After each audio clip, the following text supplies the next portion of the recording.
introduce my friend Jurni, who's going to Roca, who's going to talk to you about her poetry. And so I met Jurni probably, I mean, we started becoming friends probably about 6 or 8 months ago or something. We just have sort of developed this friendship, and I'm really thrilled whenever I can dance with her because, like Robbie said, she's a fantastic dancer, and also she's a wonderful poet. And so I wanted her to talk a little bit about her tango poetry, her tango experiences, and then we'll do a dance demonstration. And we were thinking we could grab the speaker and even go outside, just because it would be easier for us probably to dance out there. And then she's going to lead us through a very beginning kind of dance and talk a little bit about the different kinds of tango styles. So with that, I introduce Jurni to you. Thank you. It's actually a great, great pleasure for me to be here, because one of my dreams has been to recite my poetry at the Poetry Center. So thank you for making that come true for me. It's really special.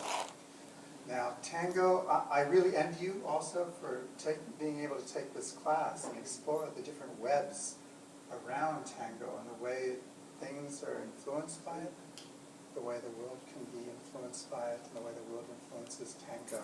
Jurni, can you talk a little bit? And the way, and what I'm here to do is to give you just a little thread in that web of my personal experiences at tango here in Tucson and in other places around the country, and to give you an idea of what that is for someone who may be a little bit different than most people. So I'm going to share with you a little bit about myself so you understand where I'm coming from and the struggles that it took to take me to where I am right now. Because I think that's really important. It says a lot about tango. It says a lot about the power and the influences around tango here. And it says a lot about people. So I'm transgender. I'm a male to female transgender. I transitioned about 15, 20 years ago. And I saw tango. When I first saw it, I was living 2 doors down from a place downtown where they had tango. I heard the music. I just moved into the place. I was pretty much alone here in Tucson. Didn't know anybody. And I was attracted to the music and saw these beautiful people dancing beautifully with beautiful steps. It was like I had gone to some vast, faraway land and saw these, and I wanted to be part of that. And so I started, you know, as most people do, taking some lessons. And it was a struggle. This is the community here, you know, the people who were taking the lessons. They were mostly very conservative. Yes? So did you start while you were already in process? Oh, I transitioned a long time ago. Okay. But it was still, you know, because of that, I have a sensitivity to wanting to be seen as a female. And also I have a sensitivity to how other people see me. So it came as, it shouldn't have come as a surprise when I was in class, and in class we switched partners when some men refused to dance with me. And that almost turned me completely away from tango. It really, really turned me off. Now poetry. I use poetry as a way to resolve problems, as a way to, when people sometimes write, they write their problems away, they go through it, they feel it. I do that with poetry. It seems that it creates resolution for me. And the form I use is a sonnet, usually with rhyming, because the more I have to struggle with the words, the easier it is for me to struggle with the issue. And when I end something, it's like there's a resolution. So I have a poem about that experience. Fear not, you sir, to know me. I will not bite or scratch. I will not give you cooties. No germs from me you'll catch. Your eyes I see averted when I glance across the room. What fear in you inhabits that mark me with such doom? What danger do you see to speak a word or two? I promise I'll respect you. All courtesy I'll do. Just treat me like you would any other soul. Don't put me in a cage. Drop your 10-foot pole. Now, fortunately, Yeah, I came back. I stopped taking lessons and met up with a different instructor who was very sensitive to what my needs were, and continued on after that. Now, because I want to be in this world as a woman, I wanted to be a follower. I didn't want to come anywhere near leading because I thought that it was a struggle within me that if I led, people would see me as a guy, and that would be the end of it. I mean, that would be the end of it. They wouldn't be able to see me as a woman anymore. So when I started following, and it was wonderful. Those of you who are into tango know that once you feel that connection, it's addictive. And for me, you know, you can't get away. I have a little poem about following, that just a short little sonnet. It sort of explains the feeling that I get from that. Twist me, turn me, set me free to improvise my way. Guide me to all that I can be. With every step I resonate. Set me on unspoken paths and I will follow thee. Teach me what the music hath. Guide me to be free. Separate, I step askew. Your strength I take to lead me true. It's such a wonderful feeling to put yourself in complete trust of another person and have them do wonderful things and guide you in wonderful ways that make you feel beautiful, that make you feel graceful.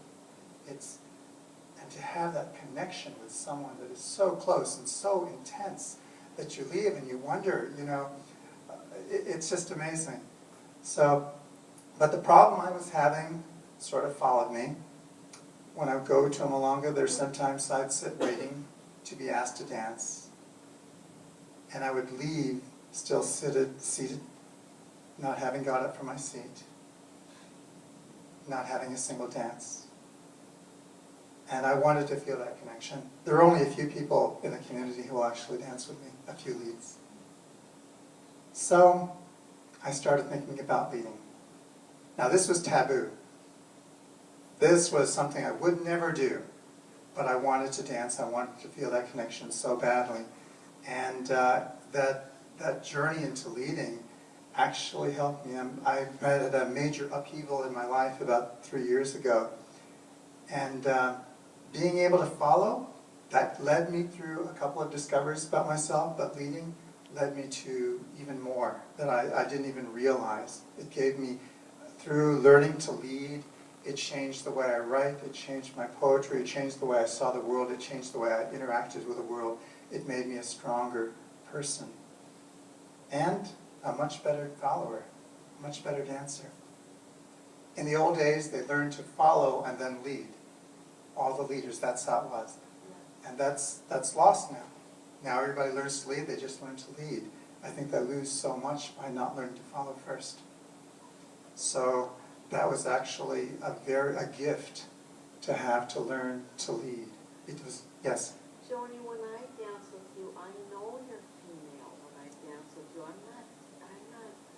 know that. Oh, yes, So what I mean as a leader, I hope you realize that many of us are dancing to you as female. You know that, don't you? Oh, yes, and one of the things that made me more comforting about going into leading was that I found some videos of someone who I admire greatly in the Netherlands. She leads, and she leads with a very feminine style. And I thought, oh wow, I can do that. This can happen for me. And I was just last March, a year ago, she came to the United States on her way to Hawaii. And so I met up with her and had some privates with her, and she was able to teach me some wonderful things. So I was very fortunate. That was the start of my learning to lead. That was just in there. But I wanted to read you, just to be complete, another poem about leading. And what I tried to do in this poem is convey to you the experience and the feeling that it brings inside when I, as a follower, started learning to lead. Let's see, and okay, I'll just start reading it. Into my trust, a warm embrace. Your soul, it enters into mine. A moment as our bodies brace, together locked and joined, entwined. Free are we to now explore this realm of sound, of space, of time. Seamlessly as one we pour, our bodies, souls are recombined. Listen I to your desire and feed them into mine. In unison we play with fire and joy, our hearts align. As the music starts to end, our passion it intensifies. Our bodies know they comprehend. Each other do we satisfy. A final pause we then embrace before we walk away, to seek again another face with whom to dance and play. Why do we dance, I'm often asked by those who can't prehend. Find it once and you will see you'll never want to end.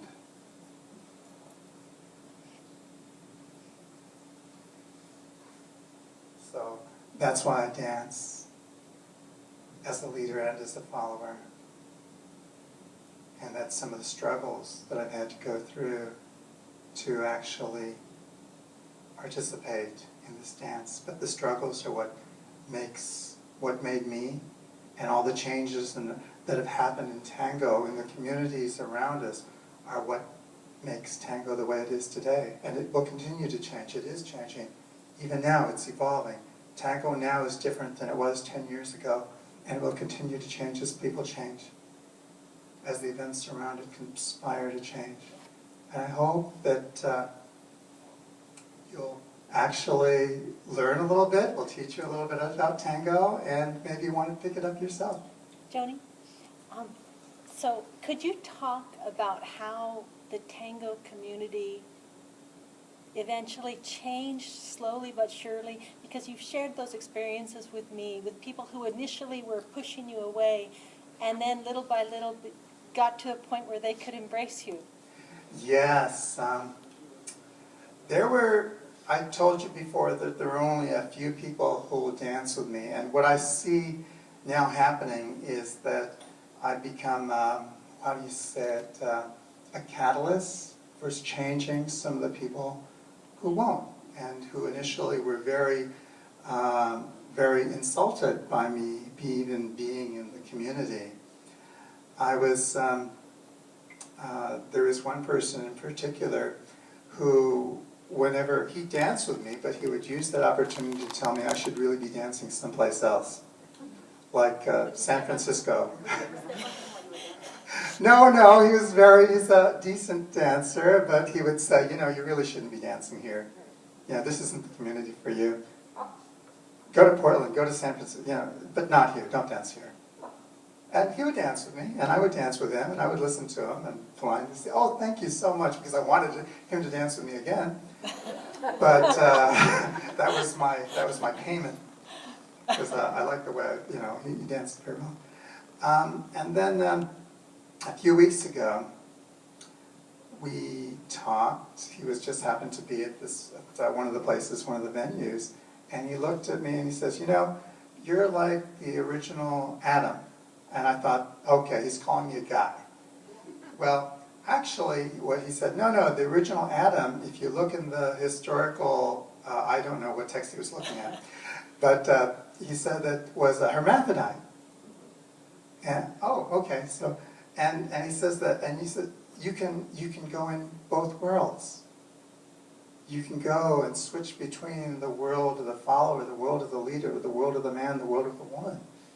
And I says, I think everyone should be like that. And that really surprised me coming out of his mouth. Really surprised me. So, just by being in this community, I'm changing it here in Tucson. And that's okay, that's all right. I think the community will be better because of it. And it's starting to change too. Does anyone else have any questions for Joni about her experience? I have a question. When you mentioned that it was taboo for you to be the leader, what did you mean by that? Taboo for yourself? Or for myself. Oh, was it, when I mentioned it was taboo for me, it was For me,